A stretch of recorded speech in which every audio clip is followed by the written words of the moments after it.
Je pense que c'est vraiment important de savoir que le cyberharcèlement n'est pas une fatalité, que parler de harcèlement sans évoquer le cyberharcèlement n'a plus de sens actuellement. Il est quasi systématique à partir de 10-12 ans et en secondaire, il est absolument systématique.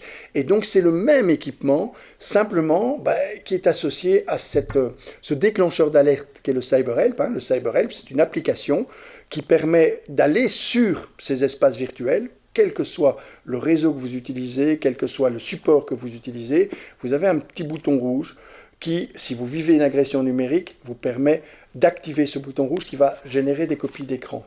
Un tutoriel va réaliser des copies d'écran. Un deuxième petit bouton apparaît. Si tu estimes que tu es cyberagressé, appuie sur ce bouton-là et automatiquement, les écrans sont envoyés à l'école.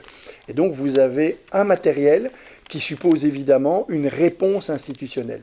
Le CyberHelp n'étant qu'un interrupteur, ce qui est important, c'est que l'école soit outillée et équipée, parce qu'on ne peut pas imaginer que cet interrupteur débouche sur du vide. Donc il faut mettre en place l'outil, l'équipement, et le CyberHelp, on s'est engagé à ce qu'il soit complètement gratuit. Donc c'est quelque chose qui, dès qu'une école est outillée et équipée, est mis à la disposition de cette école. Donc le principe c'est celui-là, et donc effectivement c'est le petit mot qu'on peut dire par rapport au CyberHelp, et là aussi je m'engage à répondre aux questions qui seraient posées.